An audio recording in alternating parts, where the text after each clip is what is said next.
Friends, I'm Eunice, and thank you for joining me for the Journey Home podcast. Today, I just want to talk about reflection and why reflecting on the goodness of the Lord in our lives and the stories of his faithfulness are so helpful in building our faith.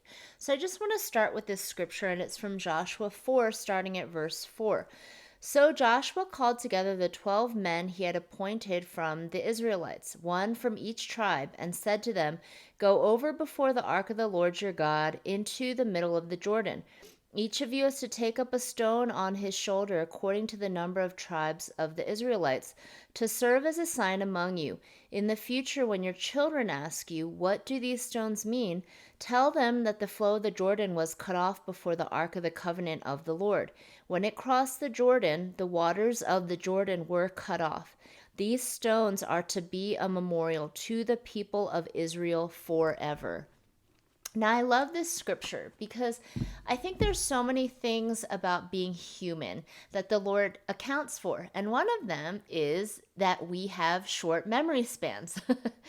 So there are times and testimonies I have in my life that if I don't write it down and take time to really go back and read through the things that the Lord has done in my life, honestly, in my busy life, I forget that the Lord had answered that prayer, or that miracle had happened in our life, or that provision came through for our family.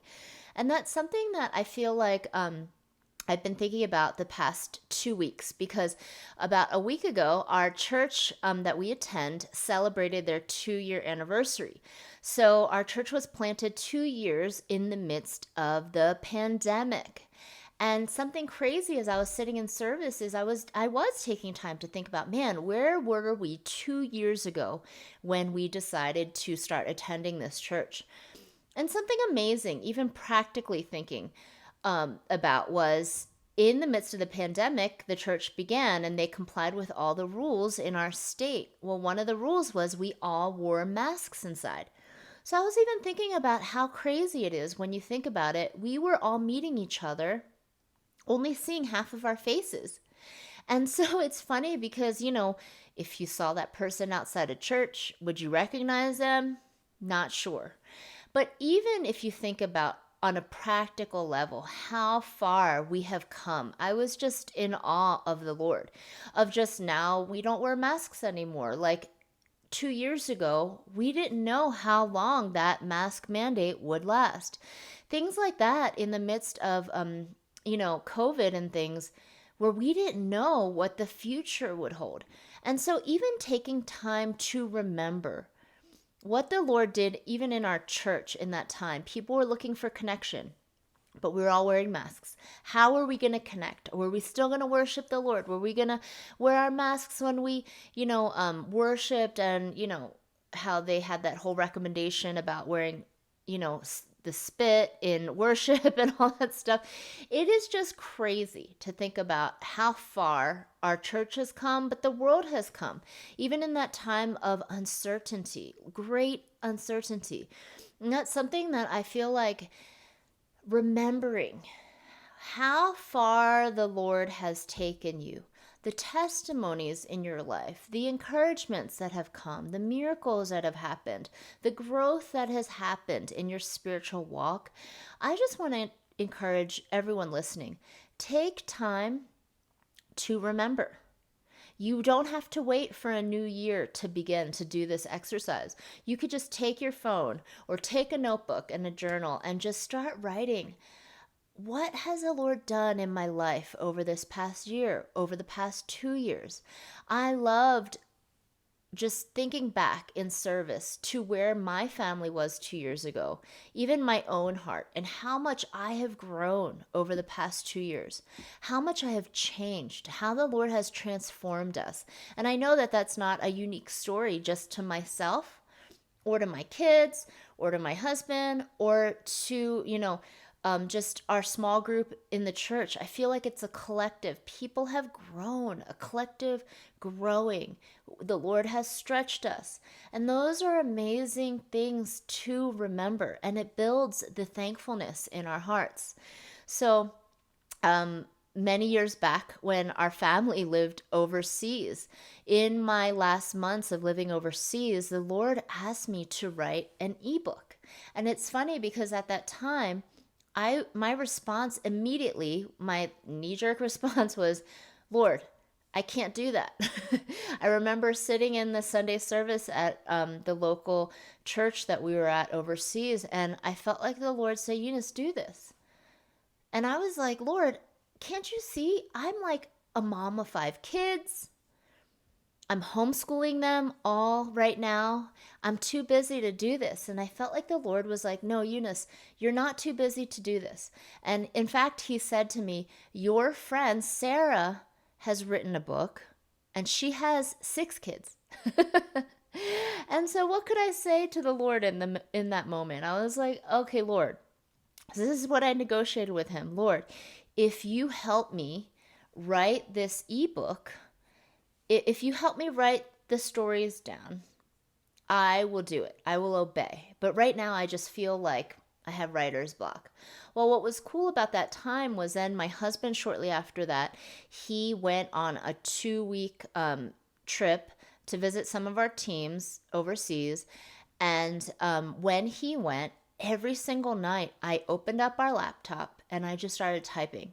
So every single night after the kids went to bed, I spent hours just typing away. And I really felt like the Lord gave me supernatural grace to write out this ebook. Now, what's crazy about the ebook is I really felt like, man, this is a cool thing to have even just for my kids. One day, if no one else reads this thing, at least my kids will have our stories written down, because that was such a formative time of our life where the Lord led us in faith to move our family overseas, even though I had no desire to ever leave the United States of America, never in my life, and how we took these steps of faith. And the ebook is called A Walk on the Water, and you can find it on our website for free. So if you want to read about our journey of faith, please go check it out. But what was crazy about that book is years later, after we had been living in Colorado for a few years, I read the book. And at that time, I was just weeping over the stories in the book. And the reason why I was weeping is because I had forgotten the stories. Those stories that I thought I would never forget because they were so formative in our life. I thought that those things had been burned in my heart and my mind. And in a way they were. But in another way, they totally weren't. I'm human. Years passed by, circumstances changed, the location where we live had changed, and I had forgotten so many of the stories. So here I was weeping over the stories, and I was so thankful to the Lord that he had prompted me to write the book. Because the thing is maybe in my life, I might not forget these stories. But these are blessings that I can pass to the generations. I can pass it to my kids. My kids, they had forgotten a lot of the stories. Not just forgotten a lot of the stories, they were so young in the midst of those stories. But it's just something that we as generations, we can pass down as a generational blessing.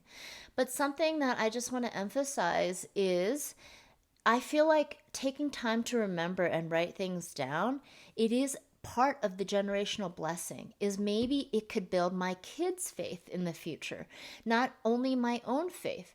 And I just feel like that's a blessing that can flow through the generations. But that's something that I just want to encourage you guys.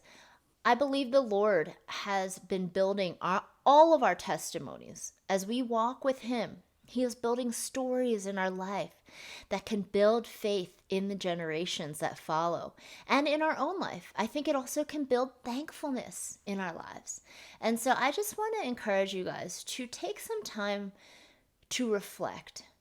Even if it's 30 minutes, an hour this week, take time and write it down, or even do like a voice memo in your phone and just start saying the awesome things that the Lord has done, testimonies in your life.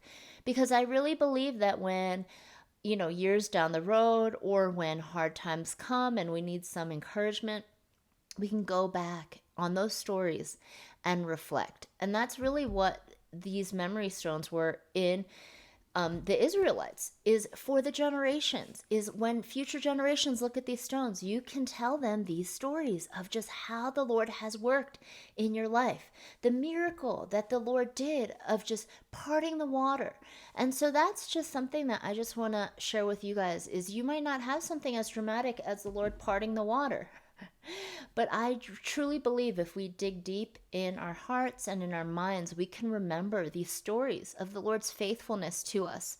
And that's just, again, something I loved about doing these past few weeks that our church has had their second anniversary, is just, man, the Lord has done so much in our lives. Even this morning, I asked my son, what is it that you have loved about plugging into this church that we've been attending? And he just shared some things about how he has grown in the Lord, how he has grown in his understanding of loving God, worship, and things like that. And so I just want to encourage you guys to do this, because I really believe that this is an awesome exercise to really build up our faith, build up our hearts of thankfulness to the Lord for what he has done.